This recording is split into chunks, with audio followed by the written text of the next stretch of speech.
Hello and welcome, I'm your host Elizibar. Gunning for Hits issue 2. It is so much better than issue 1. The style is cartoony and it looks like a less detailed Sunday newspaper strip. I mean, I could get my Modesty Blaze book out and show you what daily comic book strips used to look like, but that's kind of what this makes me think of, is just a newspaper strip. It's very stylized, it's very cartoony, there's not a lot of detail. I think it works okay.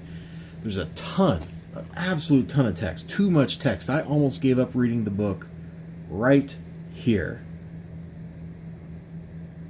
It's not very far into the book. It's like page 3 or something, man. Let's see. 1, 2, 3. But I persevered, and things got a lot more interesting after the exposition ended.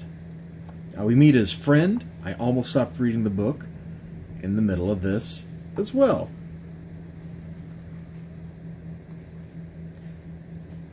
But it got more interesting again. It's like I'm on like a roller coaster ride of, am I interested in this or not? The interaction between this guy and his boss was a hoot. And probably my favorite panel in the whole book is just this one. Just this lady with the surprise, like, it's the secretary for his boss. Just this complete, like, the yelling was so loud it blew her hair back. And I just thought that was so much fun in the middle of all this kind of people looking glum and rushing around stuff that the rest of the book has. The band you signed in the last issue is putting on a show. She shows up. Who's she? She works for David Bowie. I mean, essentially, that's who the Brian whoever guy is that he wants to sign. Let me find a picture of him. Yeah, there he is. Come on. That's David Bowie. We also meet this dude that he has a lot of history with. Some kind of mission went bad, and so like there's tension between them. I'm sure they'll be meeting again in the next issue. And this is where the book really kind of took a turn and got a whole lot cooler. Kind of like the very ending of the last issue when he pulls guns out on the band members. Like, yeah. So my complaints, the art needs to be more. But boy, when the art is expressive and emotive, it's awesome. And there is some really nice looking stuff here.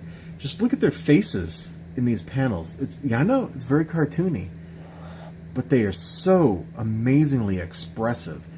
It's actually kind of gorgeous.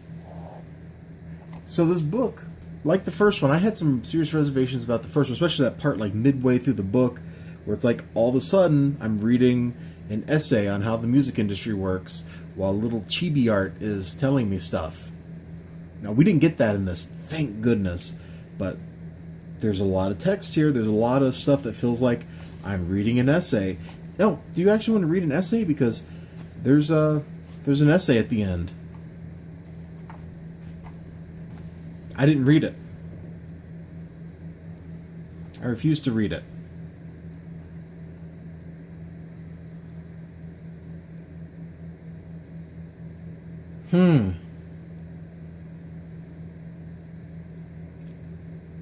Looks like there's 6 issues total in this series.